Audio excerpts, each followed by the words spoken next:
Very good evening, ladies and gentlemen. Welcome to yet another episode of Perceptive Learning Zone. And today we will be talking about the impact of artificial intelligence on our society, especially when it comes to intelligence, memorization capabilities, as well as critical thinking.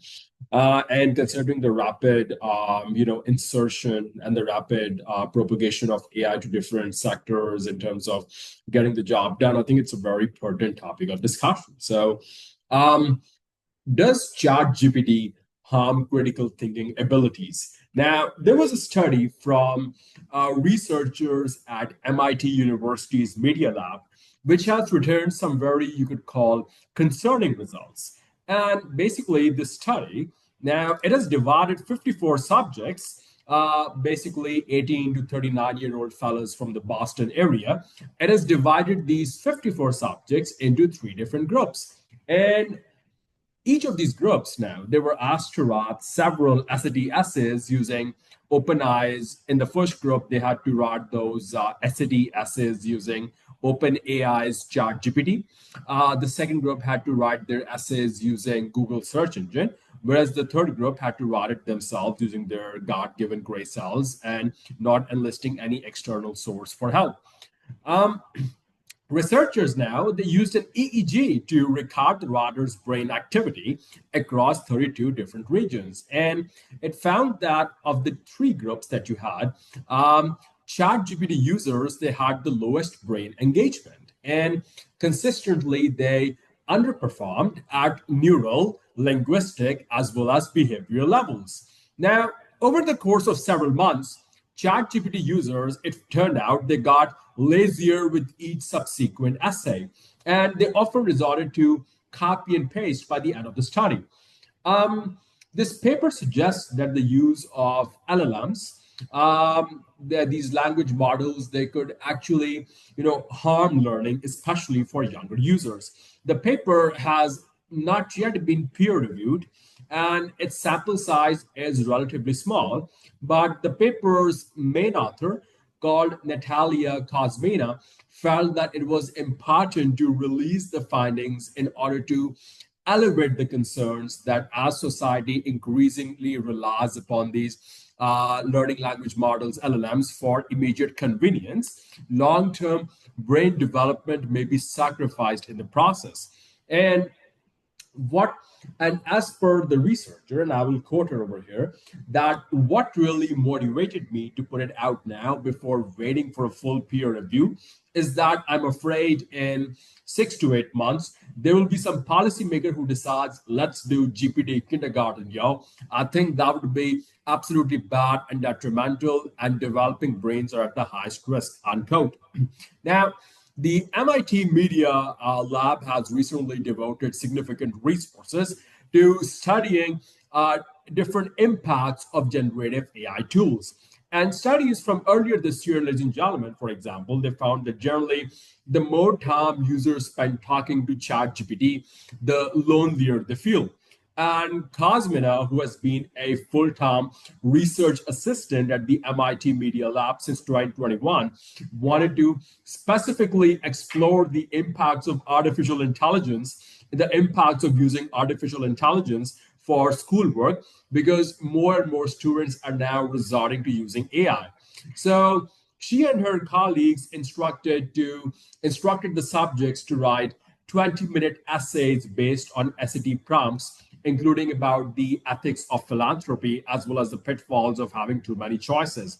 Now, the group that wrote essays using ChatGPT, they all delivered extremely similar essays that lacked original thought, relying on the same expression and ideas. And two English teachers who assessed the essays called them largely soulless.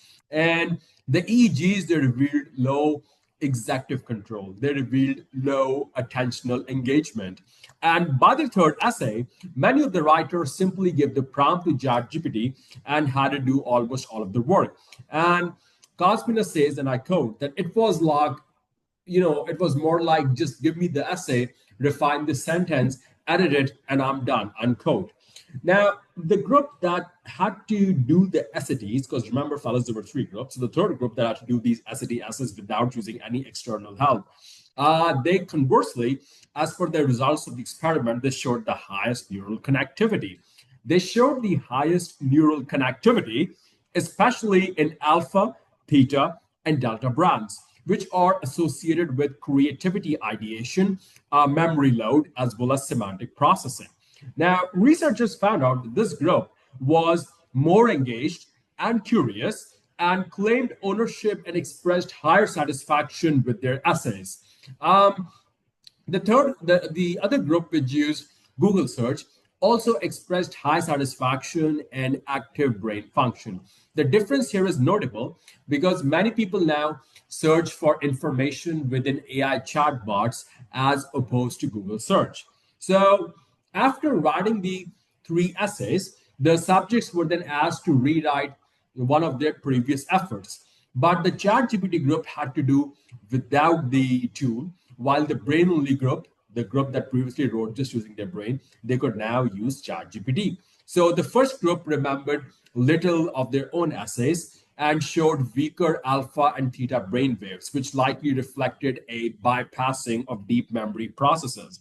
And, uh, you know, um, the second group, which basically performed wrote the essays themselves in the first try, and then in the second cycle resorted to using ChatGPT, they exhibited a significant increase in brain connectivity across all EEG frequency bands. And this gives rise to the hope that AI, if used properly, could enhance learning as opposed to diminishing it.